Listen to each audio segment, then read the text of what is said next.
Video देख लिए, अब इसे और करीब से देखो। क्या लिखा है यहाँ पे? 93.40%। अब मेरी बात सुनो अच्छे से, इस वीडियो को लास्ट तक देखना, क्योंकि आपका पूरा माइंडसेट चेंज कर देगा लाइफ को लेके, एग्जाम को लेके।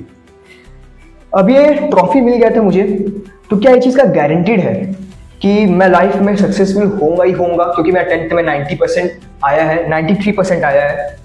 एंड अब दूसरी बात सुनो, जिन बच्चों को ये ट्रॉफी नहीं मिला या जिन बच्चों का क्लास 10th में 90% से ऊपर नहीं आ पाया, तो क्या ये फिक्स है कि वो लाइफ में सक्सेसफुल नहीं हो पाएंगे या लाइफ में मचा नहीं पाएंगे जिस लेवल पे उन्हें जाना चाहिए? दोनों का आंसर है नो। अब आपको सिर्फ समझना ये है कि आपका क्लास 10th का कल से एग्जाम स्टार्ट हो रहा है। अब क्लास 10th में आपका 90% आएगा या नहीं आएगा, वो फैक्टर डिसाइड नहीं करने वाला कि आप लाइफ में सक्सेसफुल होगे या नहीं होगे। जस्ट इमेजिन आपका 98% आ जाता है एंड आप मेहनत करना छोड़ देते हो या अपने आप को ईगो में आ जाते हो, एटीट्यूड में आ जाते हो, अच्छी सी चीज़ों को सीरियसली नहीं लेते, तो क्या आप सक्सेसफुल हो जाओगे? आपको लग रहा है कि आप बड़े बड़े एग्जाम्स क्लियर कर लोगे? But obvious answer is no. And वही जो बच्चा 80% पे रह गया, 70% पे रह गया, वो कॉन्स्टेंटली धीरे धीरे मेहनत करते गया, तो क्या वो कभी लाइफ में सक्सेसफुल नहीं हो पाएगा? आंसर इज नो, ऐसा नहीं है, वो जरूर होगा।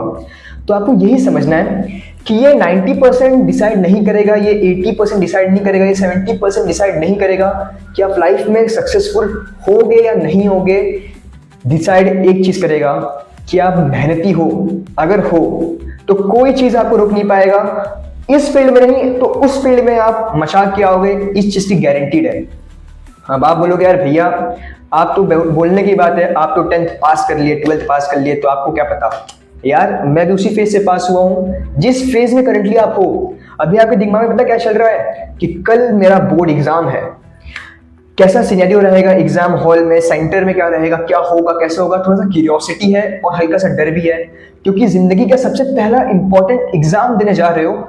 एंड ये हाइप क्रिएट है भाई कि 10th में 90% नहीं आया तो बंदा पढ़ने वाला नहीं है, बंदा मेहनती नहीं है। ये एक फैक्टर डिसाइड कर दिया गया है। एंड मेरे साथ भी यही हुआ था, पेरेंट्स के द्वारा, टीचर्स के द्वारा, रिलेटिव्स हो गए कि भाई 90% से ऊपर आया तभी मतलब अच्छा बच्चा है, नहीं तो नहीं है। इसलिए पता है मेरा माइंडसेट क्या था जब मैं 10th में था कि भाई मुझे सिर्फ 93 नहीं, सिर्फ 90% चाहिए। 90 से ज्यादा नहीं, 90 से कम नहीं। I am not lying a single word और सेंटेंस, मैं झूठ नहीं बोल रहा हूँ, एकदम सच कह रहा हूँ। मेरा बस ये माइंडसेट था कि भाई मेरे को बस 90% चाहिए, 90 से ऊपर नहीं, 90 से कम नहीं, क्योंकि वो माइंडसेट है कि 90 आ गया यानी कि सब सेट, लाइफ सेट है, सब कुछ अच्छा है। मुझे ऐसा फील होता था कि भाई 10th में बस 90% ला दूं, सब सेट हो जाएगा। बट ऐसा नहीं यार। अब इस पॉइंट पे रियलाइज हो रहा है कि मेहनत करना पड़ेगा हर स्टेज पे। करंटली मैं इंजीनियरिंग की फर्स्ट ईयर में हूँ, तो वो मेहनत हर जगह है। चाहे आप 10th में अच्छा लेके आओ, 12th में अच्छा लेके आओ, जब तक आप मेहनत नहीं करोगे तब तक आप सक्सेसफुल नहीं हो पाओगे। और जहां आप मान लो अच्छा परफॉर्म कर रहे हो एंड आपको वो मोमेंटम नीचे गिरा, आपका मेहनत कम हुआ, तो आप फिर से जीरो पे आ जाओगे। तो इस चीज को समझो, आपका एम होना चाहिए कि आप जब कल एग्जाम देने जाओगे, इनफैक्ट कल नहीं, आप जितने भी एग्जाम देने जाने वाले हो, मराठी का, हिंदी का, इंग्लिश का, अलजेब्रा का, ज्योमेट्री का, science 1, science 2, history, geography, that is 23 फरवरी से लेके 18 मार्च तक, ये दिन, ये जितने भी दिन हैं, ये दिन में आपको सिर्फ और सिर्फ एक चीज करना है, वो है मेहनत। जितने दिन आप एग्जामिनेशन हॉल में एंट्री करोगे, बस एक माइंडसेट के साथ कि भाई मेरे को अपना बेस्ट दे के आना है, हल्का सा भी कसर नहीं छोड़ना है कि काश मैं कर लेता। वो काश वर्ड आपके लाइब्रेरी में, आपके डिक्शनरी में नहीं आना चाहिए इस पूरे जर्नी के अंदर। हो सकता है कि आपका प्रिपरेशन अच्छा ना हो सकता है कि भाई आपने सब कुछ अच्छे से पढ़ लिया है बट एग्जामिनेशन में जाके आप ब्लैंक हो गए, कुछ लिख नहीं पाए। बहुत सारे एक्सटर्नल फैक्टर होंगे, बट एक चीज याद रखना कि अपने आप को स्टेबल रखना है। मैं एग्जाम में जाऊंगा, मेरे को पता है कि मैं सब पढ़ाई किया हूं, नहीं भी हुआ है तो मैं बेस्ट लिख के आऊंगा। इस चीज का अपने आप से श्योरिटी दे के आओ, क्योंकि लाइफ बहुत बड़ी है। मान लो आपको एग्जाम अच्छा नहीं भी गया तो this is not the end. अभी आप क्लास 10th दे दोगे, फिर बताएं आपके साथ अभी आपको लग रहा है भाई क्लास 10 सब कुछ है, सब कुछ है, सब कुछ है, सब कुछ है। एक बार आपका 18 मार्च बीतने दो, जहां आप 18 मार्च को अपना ज्योग्राफी का पेपर देके आए, 2 दिन बाद आपके घर में माहौल चालू होगा कि बेटा अब क्या लेने वाला है, साइंस ले ले, जेई की तैयारी कर, नीट की तैयारी कर। एंड फिर आपको रियलाइज होगा, अरे यार मैं 10th देख के आया, अब जेई नीट की तैयारी करूं। एंड फिर सुनो अच्छे से जो मैं कह रहा हूं, अभी आप सिर्फ 90% के लिए, 95% के लिए आप हासिल कर रहे हो ना। फिर जहां आप 18 मार्च के बाद जहां आप ये कॉम्पिटिटिव एग्जाम में एंट्री मारे, जेई नीट हो गया आपका, कॉमर्स लिए तो सीए हो गया, आर्ट्स लिए तो यूपीएससी, व्हाटएवर एक्सवाइजेड जितने भी आप एंट्री मारोगे, तो फिर वहां पे ना 90% से खेल नहीं होगा, वहां पे खेल होगा भाई लाखों के बच्चों में। जेई में 15 लाख बच्चे दे रहे हैं, नीट में 22-23 लाख बच्चे एग्जाम दे रहे हैं, तो वो 22-23 लाख में से एटलीस्ट 15 लाख बच्चे एग्जाम दे रहे जेई का मान लो, तो वो 15 लाख में से 1 लाख बच्चे तो ऐसे होंगे जिस एक के 1 लाख बच्चे अपने क्लास 10 में भैया 90% नहीं, 93% नहीं, 95-97% लेके आए हैं। ऐसे बच्चे होंगे, क्योंकि हर स्कूल से एक टॉपर तो होता ही है, सब लेके आए हैं। बट क्या सबका सिलेक्शन हो जाएगा? आंसर इज नहीं यार, सबका नहीं होगा, क्योंकि यहां से वो जीतेगा जो मेहनत करेगा, वो जीतेगा जो सही डायरेक्शन में मेहनत करेगा। तो आपको समझना होगा कि आपका काम है सिर्फ और सिर्फ मेहनत करना। रिजल्ट को साइड रखो यार, मुझे पता है कि अगर अच्छा रिजल्ट नहीं आया तो पेरेंट्स ही चिल्लाएंगे कि यार तू क्या किया, साल भर पढ़ाई नहीं किया, नहीं आया अच्छा रिजल्ट, ऐसा होगा, पता है। बट पता है ये सिर्फ एक दिन रहेगा, वो एक दिन डिसाइड करेगा आपके पूरे साल भर का मेहनत, वो है आपका रिजल्ट वाला दिन। जब रिजल्ट आएगा ना, तो अगर आपका अच्छा परसेंटेज आ जाता है 90-95%, पूरे घर में एकदम खुशी का माहौल रहेगा, आपके पेरेंट्स एकदम खुश रहेंगे, एकदम फोन पे फोन कॉल्स आएंगे। पता है साल भर जिसने आपको कॉल नहीं किया ना, वो भी आपके रिजल्ट वाले दिन कॉल करेगा। मैं अपने पर्सनल एक्सपीरियंस से बता रहा हूँ, चाहे 12th का एग्जाम हो, चाहे 10th का एग्जाम हो, जिस दिन मेरा रिजल्ट आया 1 बजे महाराष्ट्र बोर्ड का रिजल्ट आता है, और 12:59 से 12:59 PM से ही कॉल आना स्टार्ट हो जाता है। कितना परसेंट आया, कितना परसेंट आया, सब चालू रहता है। अब कितने से आप डील करोगे? बट ये जो रिजल्ट वाला जो दिन रहेगा ना, वो आपके साथ सिर्फ 2 हफ्ते रहेगा। 2 हफ्ते रहेगा कि भाई इसने तो बहुत अच्छा परसेंटेज लेके आया, एकदम मचा दिया बोर्ड एग्जाम में एकदम, और होगा कि यार इसका परसेंट अच्छा नहीं आ पाया, जो भी रहेगा एक्सवाइजेड। 2 हफ्ते बाद सब गायब, नए स्टूडेंट्स आएंगे आपके क्लासेस में, आपके स्कूल्स में, टीचर्स का नया एक्सपेक्टेशन चालू हो जाए कि भाई इस साल का टॉपर चले गए, अब नए बैच के एक्सपेक्टेशन रखना है नए स्टूडेंट्स के साथ। And you will find out कि 2 हफ्ते बाद सब नॉर्मल हो जाएगा।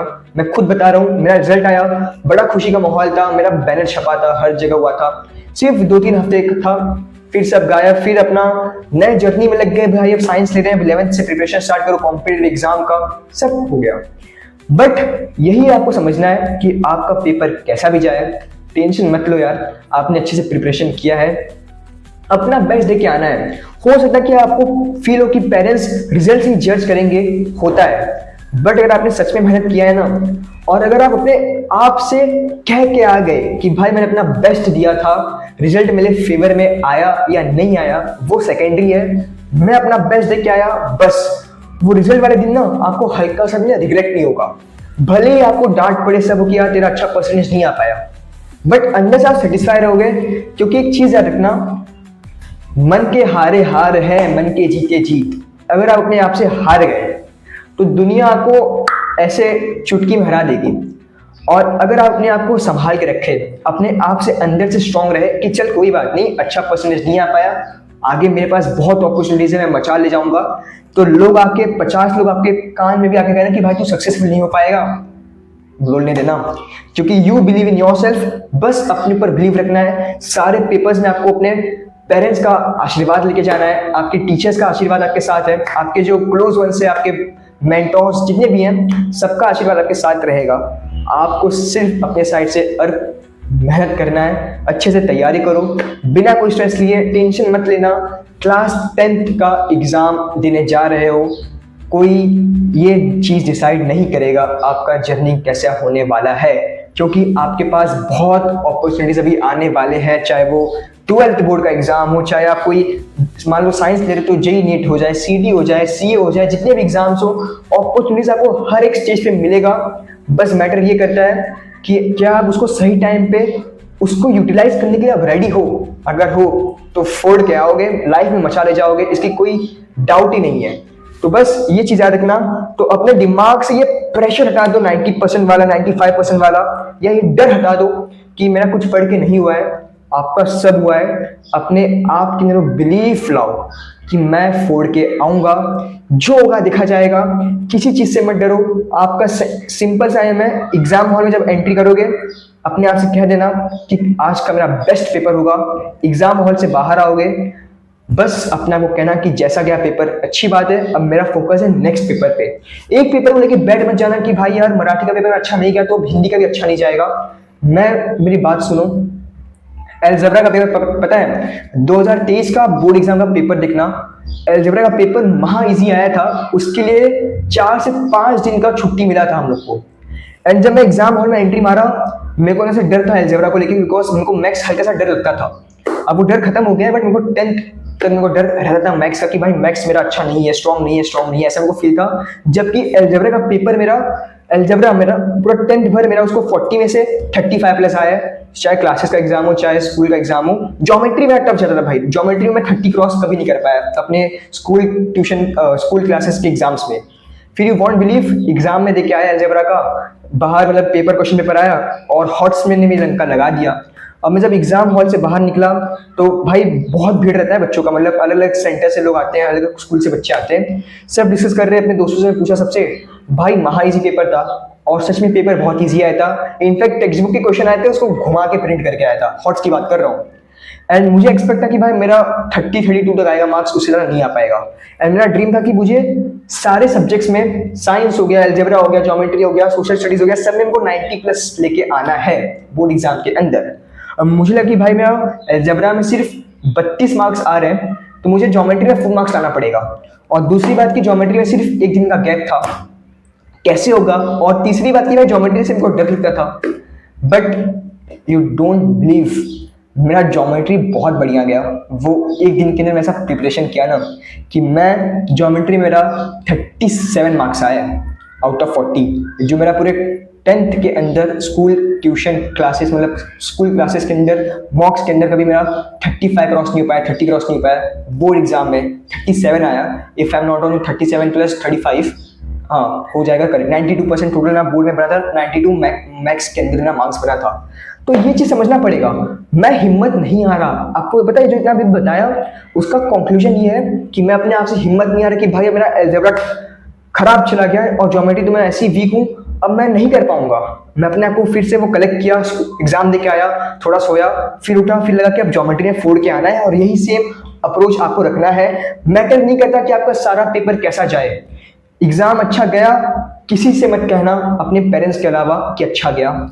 एग्जाम बुरा गया किसी से मत कहना, इनफैक्ट पेरेंट्स से मत कहना कि बुरा गया, बोलना कि हाँ ठीक ठाक गया है। अपने आप के दिमाग में रखना, कैलकुलेशन बैठा के रखना कि मेरा अगर ये पेपर अच्छा नहीं गया तो मैं इसका कवर नेक्स्ट पेपर में करूंगा, नो मैटर चाहे कितना भी टफ पेपर आए।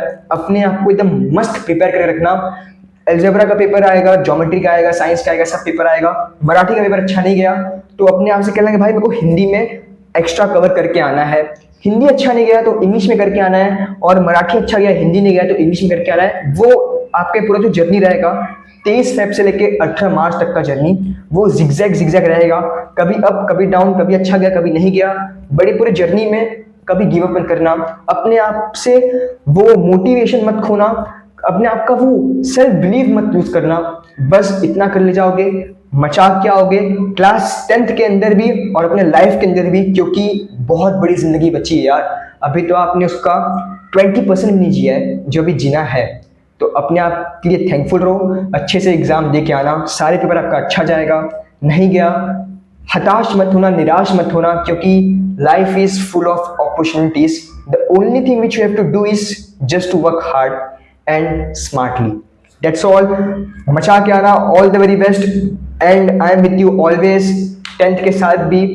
एंड आगे कमेंट नहीं करूंगा क्योंकि आई डोंट नो 10th के बाद भी या नहीं, बट तब तक के लिए tata bye bye. And once again 1-5-ऑक्सी पेंटेन, ये पूरा जर्नी बहुत मस्त था, मैंने बहुत कुछ सीखा है। पूरे 26 अप्रैल 2025 से लेके ये 22 फेब 2026 तक का जर्नी बहुत मस्त था। एंड आगे भी आपके बोर्ड एग्जाम के लास्ट दिन तक आपके साथ रहूंगा। बहुत मजा आया आपके साथ, बड़ा अच्छा फील हुआ है। एंड अब आपकी बारी है कि करके आना है, मैं आपको बहुत सारी चीजें बताने वाला हूँ आगे भी, स्ट्रेस मत लेना। I am with you till the end, बड़ा भाई बन के आपका उंगली पकड़ के आपको फिनिश लाइन क्रॉस करवाऊंगा। जस्ट आपको मेरे को बिलीव रखना है एंड अपने पेरेंट्स का रिस्पेक्ट करो, टीचर्स का रिस्पेक्ट करो, आशीर्वाद लेके जाओ, पैर पड़ के जाओ, भगवान से मना के जाओ, and God has decide the best for you. Because एक चीज याद रखना, योर्स प्लान और ये देख रहे हो, ये आपका समझ गए, गॉड्स प्लान। तो God's plan is more better than yours plan. अगर जो चीज़ आपके हिसाब से नहीं हो रहा है तो समझ जाना वो भगवान अपने हिसाब से कर रहे हैं, एंड उनके ऊपर विश्वास रख के उसको फील करना एंड आगे बढ़ना। That's all, tata, bye bye, all the very best. And at last, I want to give some message to my juniors. Please follow your teachers and respect your teachers and parents, because no matter आप कितने भी talented क्यों ना हो, अगर आप अपने parents and teachers का respect नहीं करेंगे तो आप life में कभी भी successful नहीं हो पाएंगे। And believe कीजिए, अगर आप अपना hard work देंगे तो आप बहुत आगे जाएंगे। Thank you very much.